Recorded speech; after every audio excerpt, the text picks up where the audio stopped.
In The Young and the Restless, the heartbreaking aftermath of Noah Newman's car crash unfolds with raw emotion, shocking revelations and multiple storylines colliding in an intense wave of drama that grips both Genoa City and Los Angeles. At the hospital in Los Angeles, the situation is dire. Noah Newman lies unconscious, hooked up to machines that monitor his fragile state. The sterile walls of the ICU are filled with the quiet hum of medical equipment, but for Sharon and Nick, the silence feels unbearable.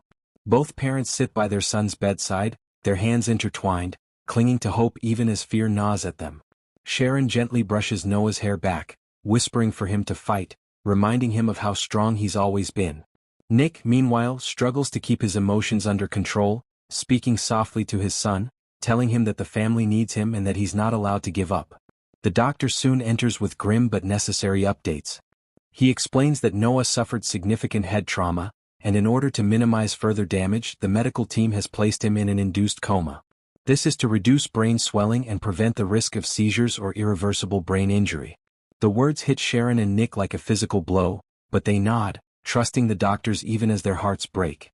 Nick immediately thinks of his father and calls Victor Newman, putting the phone on speaker. Victor's deep, commanding voice softens as he speaks to his grandson through the phone, telling Noah that the Newmans are fighters and that he expects him to pull through. Nikki, her voice trembling, adds her love and pleads with Noah to wake up soon. Victoria joins in as well, trying to sound confident but clearly fighting back tears. It's a moment of rare unity for the Newman family, a collective outpouring of love, fear, and determination to see one of their own survive the unthinkable. When the call ends, Nick asks Victor for a favor, to find the best brain specialist in the world. Victor immediately promises to handle it. For him, this isn't just about power or wealth. It's about using every resource available to save his grandson. In true Newman fashion, Victor mobilizes his network, vowing that nothing and no one will stand in the way of Noah's recovery. Meanwhile, Victoria and Nikki continue to process what's happened back in Genoa City. Victoria confides to her mother that she's terrified this tragedy could break Sharon and Nick completely if Noah doesn't make it. The memory of losing Cassie Newman still hangs over the family like a permanent scar, and Victoria admits she doesn't think her brother could survive that kind of pain again. Nikki tries to stay optimistic, gently insisting that miracles do happen, and that the family needs to keep faith instead of fear. Still, the heaviness of the moment lingers between them. Victoria later decides to text Claire Newman, asking her to visit the hospital and offer support to Sharon and Nick. It's her way of extending love from afar, while she stays behind to manage things in Genoa City. Deep down, Victoria prays she won't have to attend another funeral, a thought that chills her to the bone.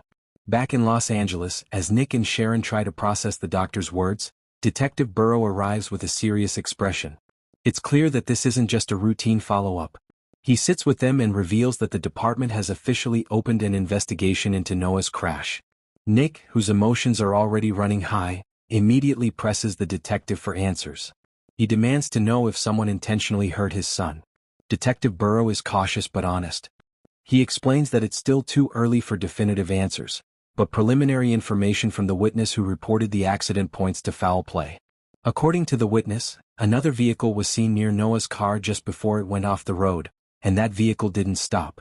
It appears another vehicle may have run your son off the road and kept going, Burrow admits somberly.